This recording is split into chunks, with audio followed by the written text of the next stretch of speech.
Radio, Sri Lanka.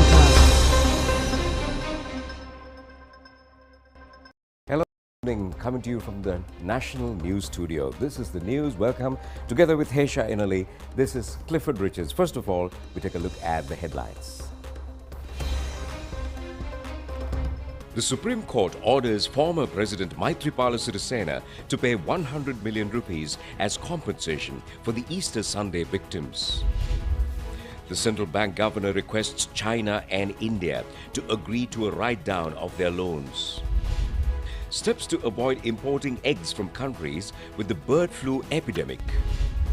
The president says concessions will be facilitated for the business community. Sugarcane farmers allege that the Savanagala sugar factory fails to provide a fair price for their products. 4 Sri Lankans arrested in New Delhi for a robbery of 5.7 million Indian rupees. 5 dead in a road accident in South China. Moving on to those and other stories, and your top story for tonight is: the Supreme Court announcing the verdict today said that fundamental rights have been violated after failing to take steps to prevent the Easter Sunday attack in 2019. Well, the Supreme Court issued the relevant verdict after considering 12 petitions filed in this regard. Chief Justice Jayanta Jayasuriya issued the verdict following the consensus reached with Justices Buwanaka Aluvihare, LTB Dehidenia, Murthy Fernando, S. Thurayaraja, AHMD Nawaz and Shiran Gunaratna.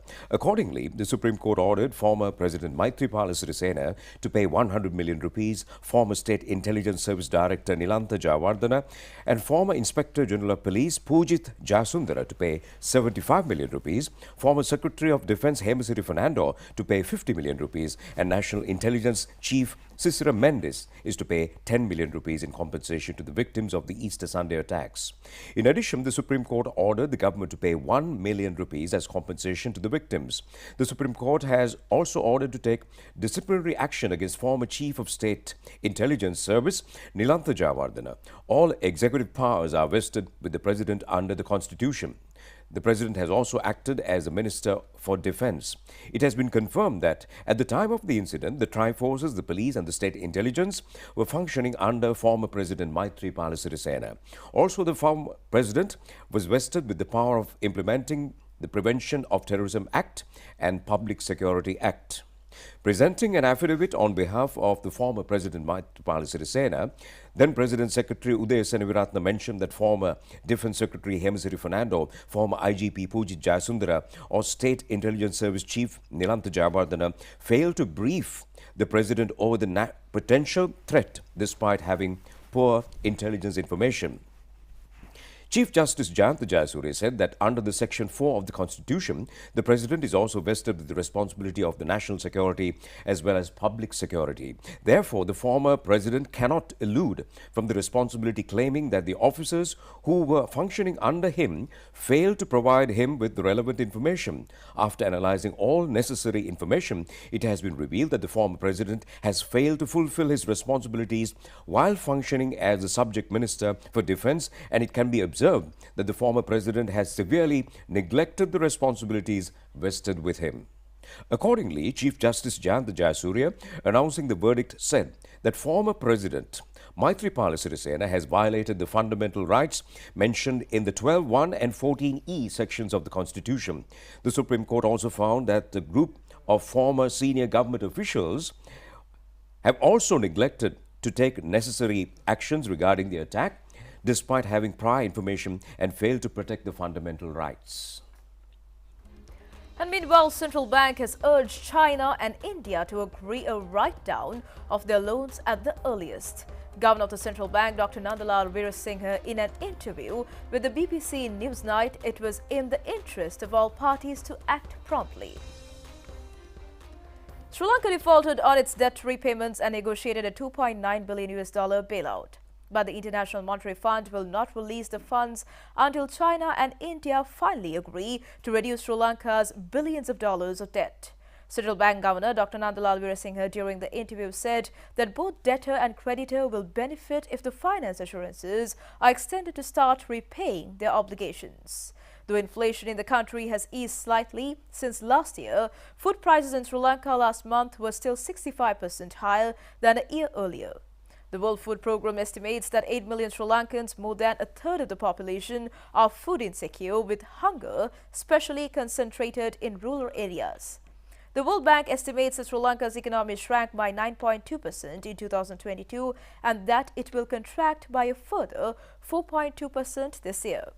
Beijing's lending to Sri Lanka stands at around $7 billion US, while India is owed around $1 billion US. The Sri Lankan government had initially hoped to agree a new payment plan with China and India by the end of 2022. Governor Veerasinghe said that a possibility prevails to reach an agreement later in January, but it depends on other parties as creditors have to make the needed decision, and he added that Sri Lanka had now provided them with all the information on the country's borrowings they needed. President Ranil Wickremesinghe says he will look into the possibility of a moratorium for loans to protect businesses and provide necessary relief to business personnel. He noted that the governor of the central bank had been informed to look into this matter while protecting the banks. The president made these remarks while addressing the Pratibha Abhishek 2022 ceremony held yesterday. Well, this program was organized to evaluate women entrepreneurs of the Women's Chamber of Industry and Commerce. Awards were extended under provincial, national and SARC and special categories. Awards in the national and special awards were presented by President Wickremesinghe. Senior Professor Maitri Wickremesinghe, Ambassador of Nepal Bashu Dev Mishra, Acting British High Commissioner Lisa Wonstall, and Chairperson of the Women's Chamber of the Industry of Commerce Anoji De Silva present on this occasion. Addressing the ceremony, the president said that the current inflation is a problem that every business has to face, and the government can reduce the inflation if the taken decisions are continued. President further said that the government is currently working to secure IMF assistance at the earliest. He said that countries which have given loans already stated their willingness to assist the nation.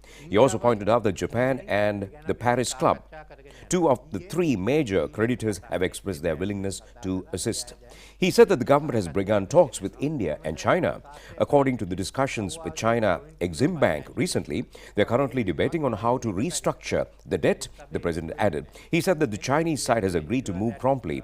He said that India's foreign minister is expected to arrive in Sri Lanka next week, and India is in debt restructuring discussions. He said that the government will receive $2.5 billion US from the IMF. The president further revealed that the country needs more women entrepreneurs, and the main chamber should help the women's chamber since the number of women entrepreneurs is in a minority compared to many other countries. The president also revealed that this year the government will provide and will be introducing some laws drafted by the Women's Caucus in Parliament, which will also deal with the women's empowerment and the Women's National Commission. Measures are underway to put a provision that will enable them to have at least one or more women on the boards of major companies and see more women employed in the private sector.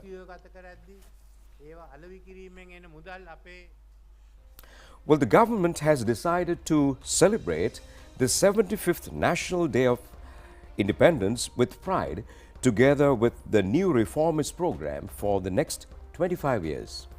And the main ceremony of the National Independence Day celebrations will be held on February 4th at 8:30 a.m. at Golface Green under the patronage of the President and the Prime Minister. During the celebration held with Prime under the theme Namo Namo Mata, a step toward a century, the government will announce its new reformist course for the next 25 years for the implementation of a stable government policy right until the 100th Independence Day celebration in 2048. The festivities are scheduled to begin after the offering of floral tributes at the statue of Mahamanya D.S. Senanayake at Independence Square and the statue of war heroes at the Presidential Secretariat. It is also of significance that many cultural and religious programs have been organized throughout the country in conjunction with the 75th National Independence Festival.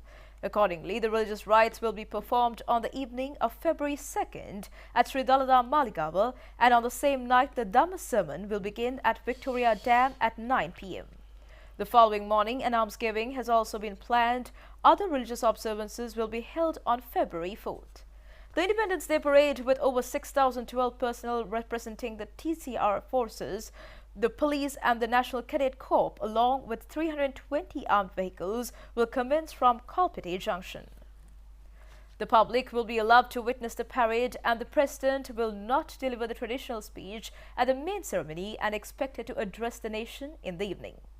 The Special Cultural Arts Festival, organized in conjunction with the 75th Independence Day, will be held on February 3rd at Independence Square in Colombo with the participation of 750 artists. Special commemorative stamps will also be issued in parallel to the Independence Day, and on February 19th, the Republican rally is scheduled to parade the streets of Kandy under the full sponsorship of Sri Dalada Maligawa, representing all dance traditions of the country.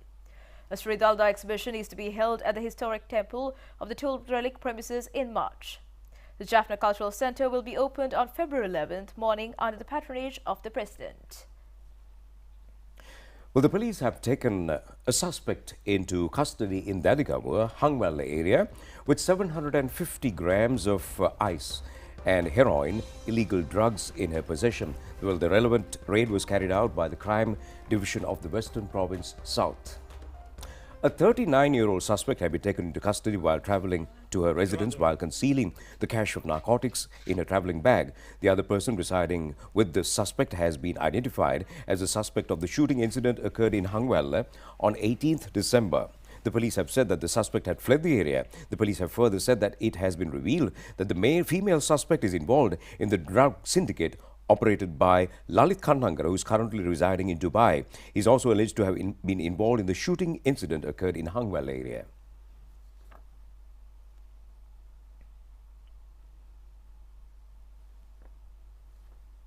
The police special task force has been able to arrest a suspect in the Thanamalwila area with 40 kilograms of Kerala cannabis imported from India in his possession. The 24-year-old suspect has been identified as a resident of Balaharua Thanamalwila area. The relevant suspect has been handed over to the Thanamalwila police station for further investigations. Well, 4 persons of Sri Lankan origin have been taken into custody in New Delhi for allegedly stealing over 5.7 million Indian rupees. And the New Delhi police have said that this group of suspects has been involved in various robberies in the past. The incident over the arrest of persons with Sri Lankan origin was reported in Hindustan Times newspaper. The police report has indicated that the suspects had stolen the money from inside a motor vehicle and fled the scene. The police have taken them into custody following a special investigation. And it has been identified that one of the suspects, named Murugan, is a resident of Madurai, Tamil Nadu, while others reside in slums in the surrounding areas of New Delhi. Chief Executive Officer of the Colombo Stock Exchange, Rajiv Bandaranayake, says that the attention will be directed during this year to introduce new financial tools and digital transactions. He made these remarks while addressing an event held yesterday. In terms of developing the market accessibility and convenience to stakeholders, we will continue to expand our branch network as well, and we have planned 2 more branches to be opened during the first half of this year, one in Panadura and the next one in Batiklo. And this is the idea of further broad basing the market, because we feel that a strong retail base is important for any stock market, and we have been gradually building the retail sector of it. We have seen about a 3-4 increase in the number of active investors, retail investors, over the last 3 to 4 years. We are fully committed to building a strong retail base as well. Good thing about the digitization and the investor base increasing is that we have seen a younger set of investors also coming into the market with the digitization initiative. The new accounts that are open, about 80% of the accounts that are open are from investors who are below 40 years of age. So we have seen a younger segment of investors replacing the traditional 55 plus investor who was in the market. So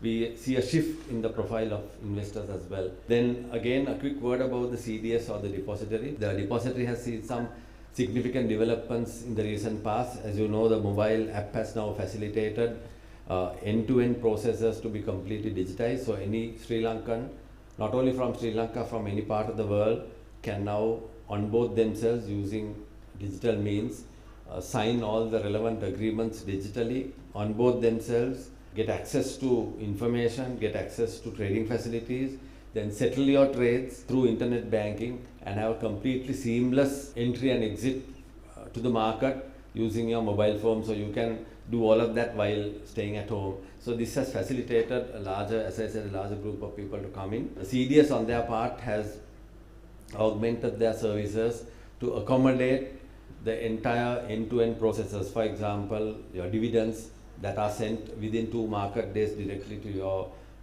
bank account, and the flexibility that the CDS has given investors to, like for internet banking, access your account digitally and do master file changes if you want to change your address, if you want to change your bank details. All that is now possible through a login, which was not there earlier. So you don't have to go through the hassle of going through your stockbroker and writing letters, etc. So it has been simplified and convenience added.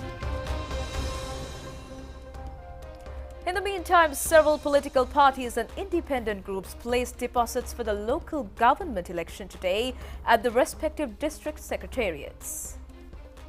Sri Lanka Podujana Peramuna placed deposits for 18 local government institutions in Badula district with the participation of Party General Secretary Sagara Karyavasam. United National Freedom Front placed deposits for 12 local government institutions in Nuwara district today with the participation of Party General Secretary Maitri Gunaratne. Janasatha Peramuna also placed deposits for the local government election in Gampaha district. The National People's Power placed deposits to contest from Anuradhapura district. TMVP party placed deposits for 10 local government institutions in Batticaloa district with the participation of State Minister Sivanes Suresh Chandrakarnan, Ilangai Tamil Arasu Katcha and independent group have placed deposits thus far. Meanwhile, Chairman of Delimitation Commission Mahinda Deshapriya said that the government cannot postpone the elections and should conduct the process. The Department of Animal Production and Health says that permission will not be extended to import eggs from countries with the bird flu epidemic. Director General of the department, Dr. Hemali Kothalawala, said that permission will not be granted to import of eggs from India and Pakistan. These remarks were shared during a media briefing held at the main office of the Department of Animal Production and Health. The Director General said that technical recommendation of the department is essential to import animals or animal products. Sri Lanka Hadabima Authority distributed 18,000 chicks last year to improve the livelihoods of low-income families. Minister Mahinda Amaravira has instructed the authority to take steps in resuming the husbandry programs due to the prevailing high demand for eggs and meat. The Disaster Management Centre conducted a workshop today to create awareness among the general public about the activities conducted by itself. Established following the tsunami disaster in 2004, the Disaster Management Centre plays the key role in addressing the disaster situation and mitigating the damages by natural disasters. The tsunami warning system is maintained by the Disaster Management Centre and they regularly conduct drills to prepare the vulnerable communities to face such disasters in the future. Reducing the life and property damages is the main concern of the various programs initiated by the Disaster Management Centre. 77 tsunami warning towers have been erected along the coastal belt around the country. At the same time, the Disaster Management Centre keeps continuous contacts with the various global disaster warning institutions, and proper warning systems to evacuate the public during a disaster situation is also fully initiated. The Disaster Management Centre facilitates emergency relief teams who stand by during 24 hours a day throughout the year. Sugarcane farmers have alleged that they have not been provided with a fair price by the Savanagala Lanka Sugar Company. They claim that the price paid for the harvest should increase in line with the cost of living. During the Public Finance Committee meeting, parliamentarians lengthily discussed And also, around 3,000 farmers are involved in the sugarcane cultivation in 4,000 hectares of land managed by the Sevnagala Sugar Company. However, the farmers have claimed that the company earns a profit of around 2,300 million rupees per year. The farmers have further claimed that they are left with a measly amount of profits after making payments to the laborers. The sugarcane company purchases a ton of sugarcanes from the farmers at a rate of 8,000 rupees. The demand is to increase this rate to 12,000 rupees. Chief Operations Officer of the company, Saman Amarakon, said that they will consider the relevant issue. Meanwhile, a survey conducted by the World Bank has revealed that nearly 40% of the total Samriddhi beneficiaries are not eligible for the government-funded relief program. This was disclosed at the Public Finance Committee meeting held in Parliamentary Complex yesterday. During the Public Finance Committee meeting, parliamentarians lengthily discussed to alleviate the irregularities related to the Samriddhi social relief program. It was disclosed that corrupted government officials conduct an illegal campaign to provide relief to totally irrelevant communities. The chairman of the committee, parliamentarian Dr. Harshadis Silva, instructed to his staff members to initiate a proper document which includes the details related to the Samriddhi relief payments. Well, the government has signed agreements yesterday with a group of investors who are willing to invest in the pharmaceutical productions in Sri Lanka. Initial steps have been completed by the governments in constructing the Suwasiripura Pharmaceutical Industrial Zone. Minister Kehelia Ramukwela handed over the relevant officials' documents to the investors who are planning to commence pharmaceutical productions in the proposed industrial zone. It will be constructed in the Oyamadua area in Anuradhapura. 23 projects have been proposed and 12 projects have already been finalized following the agreements between the government and investors. The value of the total investment is 80 million rupees. Minister Kehelia Ramukwela says the government can save a considerable portion of the total capital of $700 million allocated for purchasing of pharmaceutical products for a period of 1 year. The minister also pointed out that there are direct and indirect employment opportunities for the people living in the Oyamadu area through this project. 122nd birth anniversary of the renowned leftist politician, late Philip Gunawardena, was commemorated yesterday at a function held in Koskaba. The ceremony was conducted under the patronage of Prime Minister Dinesh Gunawardena. Late Philip Gunawardena was a key member of 1956 People United Front government held vital ministerial posts.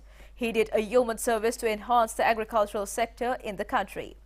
The leftist leader passed away on 26th of March in 1972. Parliamentarian Yadamani Gunawardena, former Minister Geethanjana Gunawardena and former Colombo Mayor Prasanna Gunawardena also participated in the event. China-Sri Lanka Friendship Information Technology Centre at Sitawaka was declared open by Prime Minister Dinesh Gunawardena yesterday.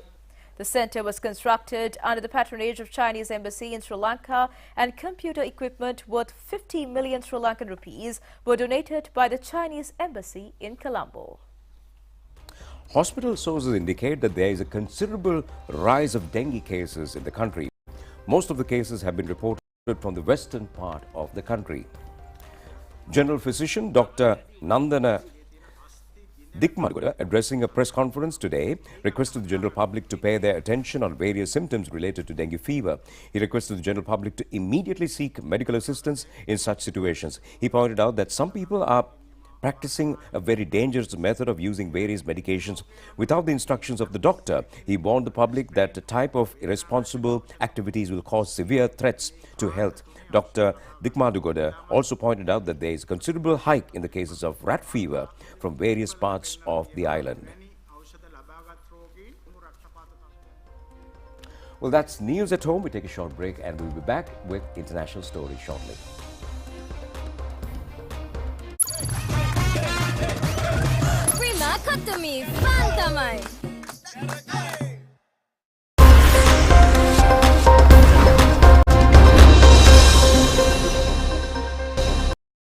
Welcome back after the break. 5 people have been killed and 30 13 other injured when a car plowed into crowds of people at two busy pedestrian crossings in the city of Guangzhou and sped away from the scene of carnage. Well, this very disturbing video footage shows a sports utility vehicle driving at very high speed and in fact crashing into multiple people crossing the road. A 22-year-old suspect has been taken into custody by the police after the horrific incident occurred yesterday in Guangdong province in southern China. Several video clips of the reported crash, apparently captured by dash cams in other vehicles, were shared on social media. Video footage showed a dark-colored sports utility vehicle being driven at high speed and crashing into pedestrians and driving off. Those hit by the speeding car were left lying on the road. The crash was the second shocking incident in 2 days involving a driver in China caught on camera. On Tuesday, a sports car was seen driving around through the lobby of an upscale hotel in Shanghai, with local media reporting that it took place after a guest had a dispute with the management.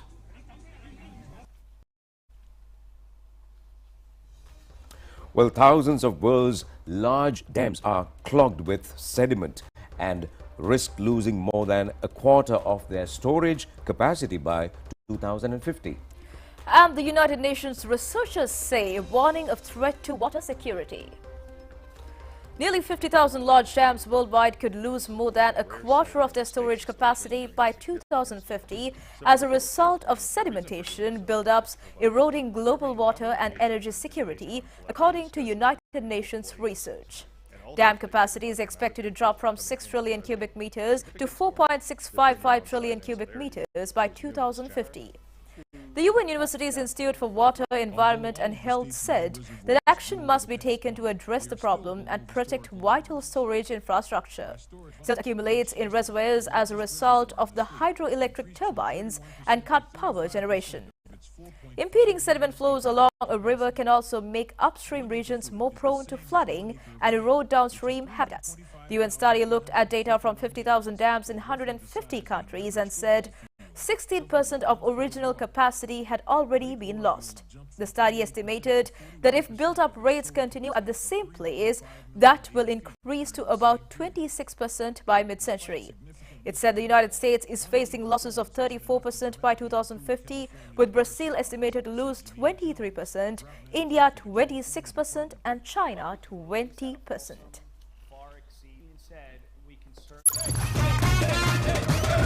Prima Katami Fantamai.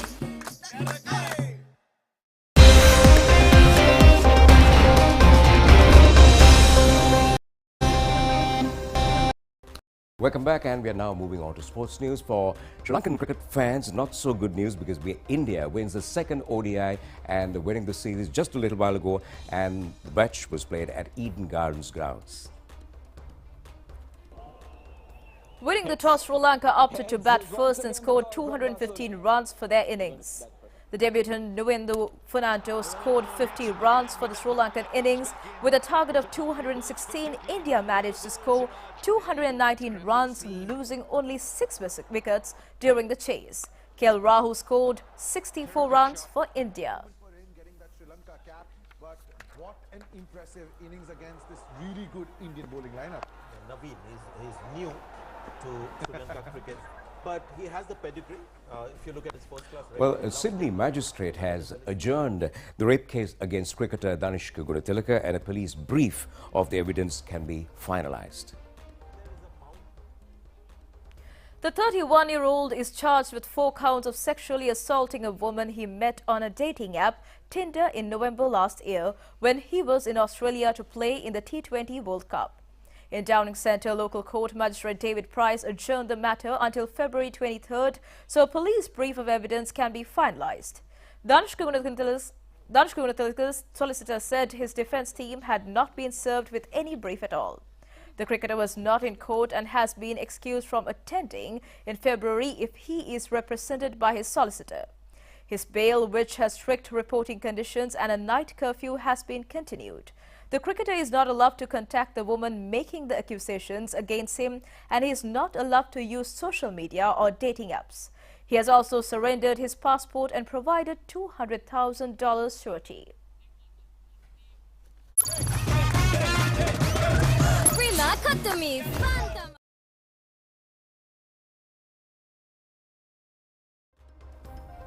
Well, with that, it's time to end the news. Do enjoy the rest of the programs together with Hesha. This is Clifford wishing you a good night.